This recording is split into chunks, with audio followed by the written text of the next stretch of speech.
નમસ્કાર મિત્રો, સ્વાગત છે અમારી યુટ્યુબ ચેનલ ઓલવેઝ હેપીમાં. મિત્રો, આજે આપણે બિન સચિવાલય ક્લાર્ક મોડેલ પેપર 3નો પાર્ટ 2 જોઈશું. પાર્ટ 1માં આપણે 100 ક્વેશ્ચનનો સમાવેશ કરવામાં આવ્યો હતો. પાર્ટ 2માં આપણે બીજા 50 ક્વેશ્ચનનો સમાવેશ કરીશું. પાર્ટ 1 જોવા માંગતા હોય તો ડિસ્ક્રિપ્શન લિંકમાં તમને એની લિંક મળી જશે. મિત્રો, જો તમે અમારી ચેનલ ઉપર નવા હોય તો પ્લીઝ ચેનલને સબસ્ક્રાઇબ કરી દેજો અને બેલ આઇકનને પણ દબાવજો, જેથી કરીને આવનાર હરેક વિડીયોની નોટિફિકેશન સૌપ્રથમ આપને મળી રહે અને આપણી તૈયારીમાં વધારો થઈ શકે. તો ચલો મિત્રો, હવે ટાઈમ ના બગાડતા શરૂ કરીએ. તો મિત્રો, આ રહ્યું આપણું બિન સચિવાલય ક્લાર્કનું મોડેલ પેપર નંબર 3, જેનો પાર્ટ 2 ભાગ. તો ચલો શરૂ કરીએ. ફર્સ્ટ ક્વેશ્ચન, સામૂહિક ગાયન શબ્દ કોની સાથે સંબંધિત છે? તો મિત્રો, 4 ઓપ્શન આપેલા છે. સાચો જવાબ થાય સામૂહિક ગાયન શબ્દ ગુરુ પર્વ સાથે સંબંધિત છે. સેકન્ડ ક્વેશ્ચન, નીચેનામાંથી કયું સાચું નથી? વર્લી ચિત્રકલા મહારાષ્ટ્ર, થગકા ચિત્રકલા સિક્કિમ, મંજુસા ચિત્રકલા બિહાર કે કલમકારી ચિત્રકલા કેરળ. કયું સાચું નથી? તો સાચો જવાબ આવે મિત્રો કલમકારી ચિત્રકલા કેરળ. ત્રીજો ક્વેશ્ચન, જ્યોતિ સંઘના સ્થાપક કોણ હતું? મૃદુલાબેન સારાભાઈ. શતરંજ ચેસ, જે આપણે ચેસ રમીએ છીએ, જેનું બોર્ડ ક્યાંથી મળેલ છે? તો લોથલમાંથી મળેલ છે. હડપ્પીય સંસ્કૃતિ આપણી લોથલમાંથી મળેલ છે. મૌર્ય કાળમાં ગુજરાતની રાજધાની કઈ હતી? ગિરિનગર.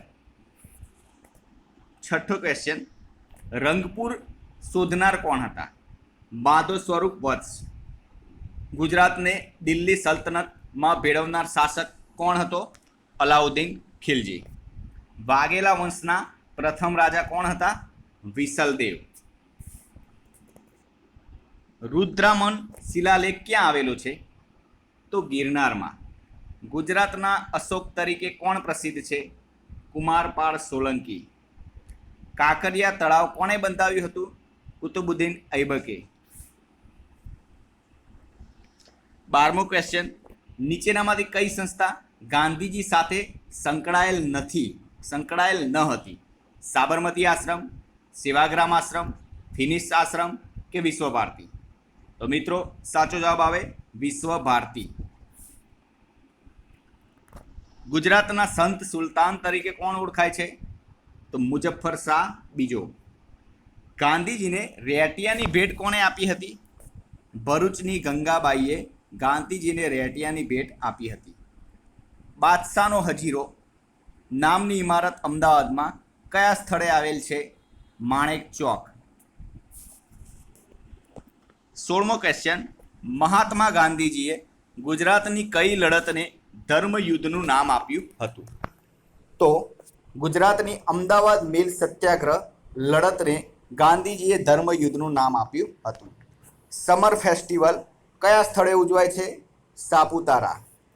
ઈસ્ટર સન્ડે કયા ધર્મના લોકોનો તહેવાર છે? ખ્રિસ્તી ધર્મના લોકોનો તહેવાર છે. ભવાઈનો પ્રારંભ કયા રાગથી થાય છે? કલ્યાણ.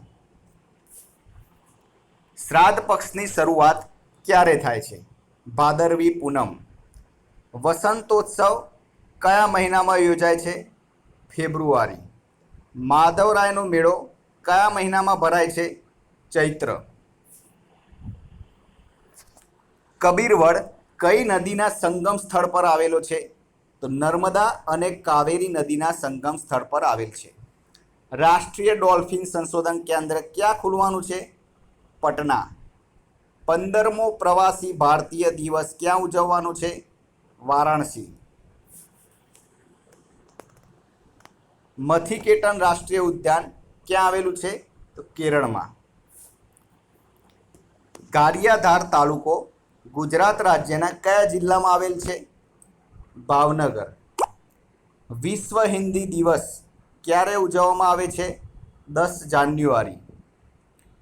www વેબ વન્ડર વુમેન નામનું એક ઓનલાઈન અભિયાન કયા મંત્રાલયે શરૂ કર્યું હતું? તો મહિલા અને બાળ વિકાસ મંત્રાલયે શરૂ કરેલ હતું. 30મો question, find the correct spelling of the word for a military officer military ઓફિસરનો સાચો શબ્દ કયો લાગુ પડે? લેફ્ટનન્ટના 4 સ્પેલિંગ 4 અર્થ ચાર લખેલા છે. ઓપ્શન તો કયો સાચો ઓપ્શન છે? તો મિત્રો ત્રીજા નંબરનો ઓપ્શન સાચો ઓપ્શન આવે. કરુણા અભિયાનનો ટોલ ફ્રી નંબર શું છે? 1962. ઘોગંબા તાલુકો ગુજરાત રાજ્યના કયા જિલ્લામાં આવેલ છે? પંચમહાલ. ભારતમાં કઈ રમત માટે સંતોષ ટ્રોફી એનાયત કરવામાં આવે છે? તો ફૂટબોલ રમત માટે સંતોષ ટ્રોફી એનાયત કરવામાં આવે છે. Change the degree. He plays better than Rohini. તો રોહિણી નહીં મતલબ Rohini does not play so well as he. Rohini plays as well as he. He does not play so good as Rohini. Rohini plays as good as he. તો મિત્રો degree change કરવાની છે. He plays better than Rohini એનો અર્થ થાય કે રોહિણી કરતાં તે સારું રમે છે. તો સાચો જવાબ આવે Rohini does not play so well as he. મતલબ રોહિણી તેના કરતાં સારું રમતી નથી, એટલે કે તે વ્યક્તિ સારો રમે છે. 35મો ક્વેશ્ચન. સૌથી વધુ ક્ષમતાવાળો ગોબર ગેસ પ્લાન્ટ ક્યાં છે? ઉચ્છલ. કર્કવૃત ગુજરાત રાજ્યના કયા ડુંગર પરથી પસાર થાય છે? દિનોદર. માંગો તો મળે. રેખાંકિત શબ્દ શું છે? આ તો શબ્દ શું છે? તો સંયોજક છે. ભક્તિ એટલે ખાડાની ધાર પર ચાલવું. સંયોજક ઓળખાવો. આ એટલે કયું સંયોજક છે? પર્યાયવાચક. પરાજયમાં કયો ઉપસર્ગ છે? પરા. આગળનો ઉપસર્ગ એટલે આગળનો શબ્દ આવે એને ઉપસર્ગ કહેવાય. હું આંખોથી સાંભળું છું. કઈ વિભક્તિ છે? તૃતીયા. એ પ્રત્યય કઈ વિભક્તિમાં આવે છે? પહેલી, ત્રીજી, સાતમી કે ત્રણેયમાં? તો એ પ્રત્યય એ ત્રણેય વિભક્તિમાં આવે. નીચેનામાંથી કયું અવિકારી વિશેષણ છે? સમજણું, લાંબુ, અવળું કે મધુર? તો સાચો જવાબ આવે મિત્રો મધુર. નીચેનામાંથી કયું નામ હંમેશા એક વચનમાં વપરાય છે? મગ, મઠ, ઘઉં કે મકાઈ? આમાંથી કયું નામ હંમેશા એક વચનમાં વપરાય છે? તો સાચો જવાબ આવે મિત્રો મકાઈ. લોઢાનું બાણ શબ્દ સમૂહ માટે એક શબ્દ આપો. નારાજ. કયા વાક્યમાંથી સંકુલ કે મિશ્ર વાક્યમાં ન રૂપાંતર થઈ શકે? તો સાદા વાક્યમાંથી સંકુલ કે મિશ્ર વાક્યમાં રૂપાંતર ન થઈ શકે.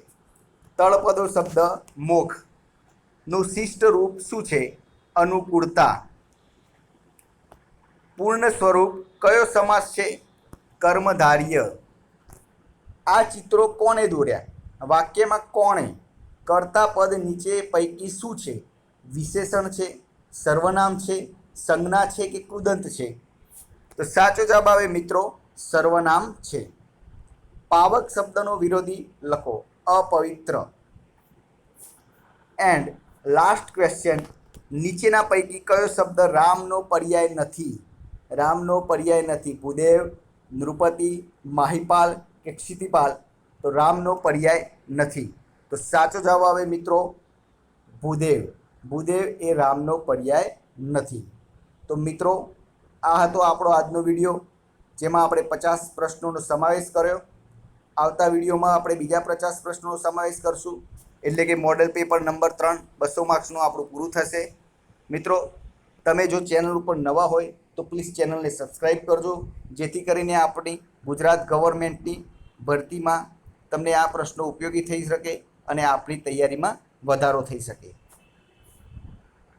અને ચેનલને બેલ આઇકોન પણ જરૂરથી દબાવજો, જેથી કરીને હરેક વિડીયોની નોટિફિકેશન સૌપ્રથમ આપને મળી રહે.